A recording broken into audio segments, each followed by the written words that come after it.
श्री स्वामी समर्थ समर्थ क्लासेसमध्ये तुमच्या सगळ्यांचे स्वागत आहे। स्टुडंट्स, गेल्या व्हिडिओजमध्ये आपण 8th स्टँडर्डमधील प्रॅक्टिस सेट 1.1 पाहिला आहे। आज आपण या व्हिडिओमध्ये प्रॅक्टिस सेट 1.2 पाहणार आहोत।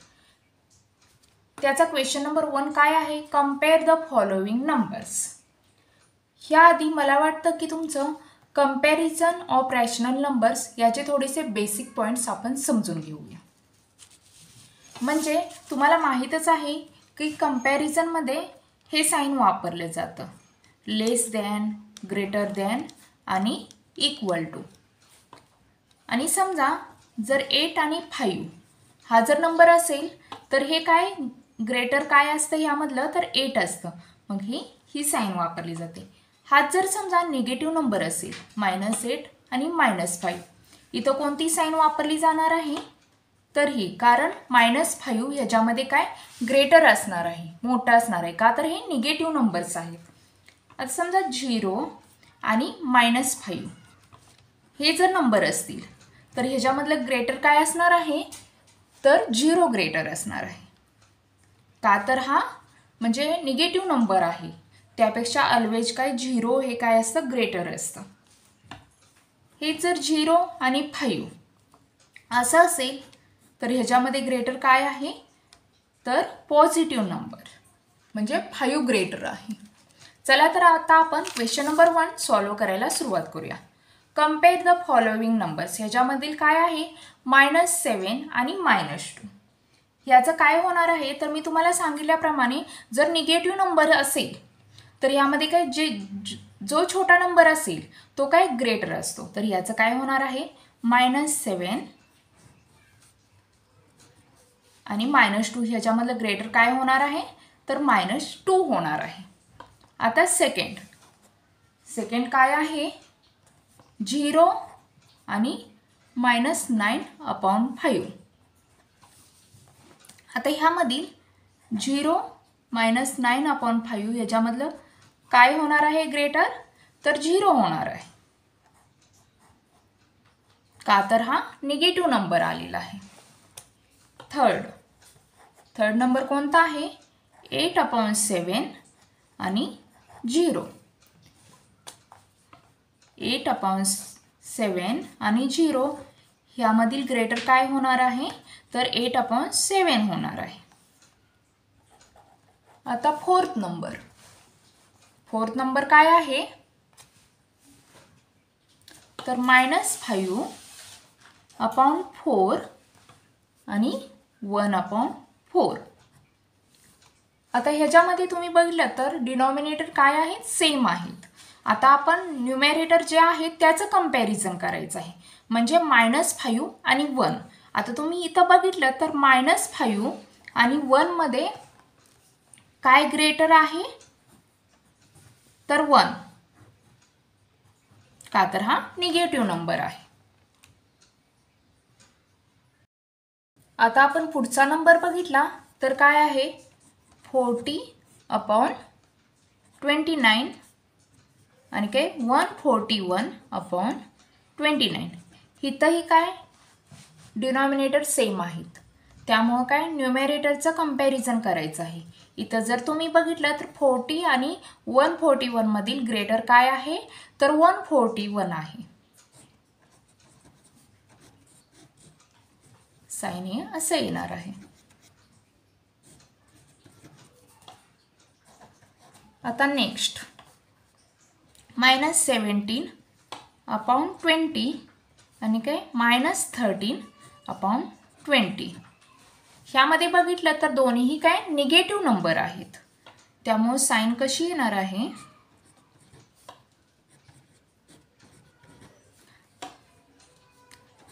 तर जो निगेटिव्ह छोटा नंबर असतो तो मोठा असतो, त्यामुळं काय -13/20 हे काय मोठा आहे। आता 7 नंबर 15/12 आणि 7/16। ह्यामध्ये बघितलं तर हे काय डिनॉमिनेटर आहेत ते सेम नाहीत, ते आपल्याला सगळ्यात अगोदर सेम करून घ्यायचे आहे। त्यासाठी आता दोन मेथड आहेत। एकतर तुम्हाला 15 इंटू 16 असं करावं लागेल, 12 इंटू 7, आणि ह्याच्यामधलं ग्रेटर तर तुम्हाला समजते की हे ग्रेटर येते, त्यामुळे तुम्ही 15/12 7 16 म्हणजे हे ग्रेटर आलेलं आहे. अजून एक मेथड तुम्हाला सांगायची झाली ह्यामध्ये, तर 15 इंटू 12 ह्याला काय 16, का तर इकडं काय 16 आलेलं आहे, त्यामुळं ह्याला 16 मल्टिप्लाय करायचं आहे, 16 मल्टिप्लाय करायचं. आणि ह्याला कशानं तर 12 7 इंटू 12, आणि ह्याचं काय होणार आहे 16 इंटू 12. तर ह्याचं काय होणार आहे तर 240. 15 इंटू 16 काय होणार आहे 240 होणार आहे, आणि 12 इंटू 16 होणार आहे 192. आणि ह्याचं 12 इंटू 7 किती 84. 12 7 किती होता तर 84 होतं, 84. आणि 16 इंटू 12 सेम हेच होणार आहे 192.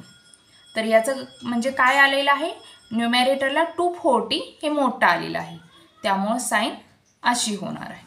तुम्ही या दोन्ही पद्धतीनं सॉल्व करू शकता. आता पुढचा नंबर आहे 8 -25/8, आणि कोणता -9/4. आता ह्यामध्येही तुम्ही बघितलं तर डिनॉमिनेटरला काय सेम नंबर नाही, त्यासाठी सगळ्यात आधी काय आपण सेम नंबर करून घेऊया. 25/8 हे आहे असं लिहिलेलं आहे, आणि -9. आता तुम्ही डिनॉमिनेटरला बघितलं, डिनॉमिनेटरला बघितलं तर 8 नंबर आहे, आणि इथं ह्याच्यामध्ये काय 4 नंबर आहे. तर आता आपण 4 to 8 केलं तर होतंय, राईट. डिनॉमिनेटर सेम होतात, त्यासाठीच आपण आता दोन्ही साईडला काय करूया 2 न मल्टिप्लिकेशन करूया.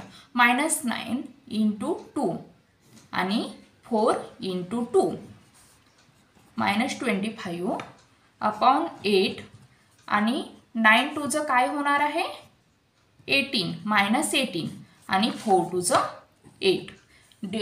काय झालेलं आहे इथं डिनॉमिनेटर सेम आलेलं आहे. आता आपण याचं कंपॅरिझन करू शकतो. -25/8 याचं कंपॅरिझन कसं होणार आहे आता, आणि -18/8 हा नंबर आहे तो मोठा येणार आहे, का तर हा निगेटिव्ह नंबर आहे. निगेटिव्ह नंबर जर असेल तर जो छोटा असेल तो नंबर काय मोठा असतो, त्यामुळे -18/8 हा नंबर काय मोठा येणार आहे. आता आपण 9 आकडा बघूया. 9 आकडा कोणता आहे 12/15, आणि काय 3/5. इथंही बघितलं तर काय डिनॉमिनेटर हे सेम आलेली नाहीत. सगळ्यात आधी आपण डिनॉमिनेटर सेम करून घेऊया. आणि हे जर खालचे नंबर तुम्ही बघितलेत तर इथं काय 5 आलेलं आहे. जर आपण इथं 3 न मल्टिप्लाय केलं तर काय 15 येणार आहे, त्यामुळं आपण काय 3 न मल्टिप्लाय करूया. 5 इंटू 3 आता काय होणार आहे, त्याचं 3 3 9 होणार आहे, आणि 5 3 15. तुम्ही बघितलं तर काय आता डिनॉमिनेटर सेम आलेले आहेत. आता आपण याचं कंपॅरिझन करू शकतो. इथं न्यूमरेटरचं कंपॅरिझन करायचं म्हणजे 12 काय आलेलं आहे मोठं, म्हणजे हे संख्या कोणती मोठी आहे 12/15. आता 10 आकडा 10 कोणता आहे -7/11, आणि काय -3/4. ओके. आता इथंही बघितलं तर डिनॉमिनेटर काय सेम नाही, त्यासाठी सगळ्यात आधी तो सेम करून घेऊया. त्यासाठी आपण ह्या संख्येला काय 4 नाही, इथं डिनॉमिनेटर 4 आहे, त्यासाठी इथं आपण 4 न मल्टिप्लाय करायचं आहे, आणि ह्या संख्येला काय आपण 11 न मल्टिप्लाय करायचं आहे, मग ते डिनॉमिनेटर सेम होतील. -7 इंटू 4 आणि 11 इंटू 4. तसंच ह्याही बाजूला -3 इंटू 11 आणि 4 इंटू 11. आता 7 4 काय होणार आहे 28 अपॉन काय 44, आणि 11 3 33 अपॉन 11 4 जा 44. आता तुम्ही बघितलं तर डिनॉमिनेटर काय इथं सेम आलेलं आहे. आता आपण याचं कंपॅरिझन करू शकतो. इथं -28 आणि -33 मधील मोठं -28 येणार आहे का, तर हे काय आहे निगेटिव्ह नंबर आहे. तर स्टुडंट्स अशा पद्धतीनं मी तुमचे प्रॅक्टिस सेट 1.2 घेतलेला आहे. तर जर तुम्हाला अजून काही प्रॉब्लेम असेल तर नक्की कमेंट करून सांगू शकता आणि चॅनेलला नवीन असेल तर सबस्क्राईब करा, लाईक करा. थँक्यू.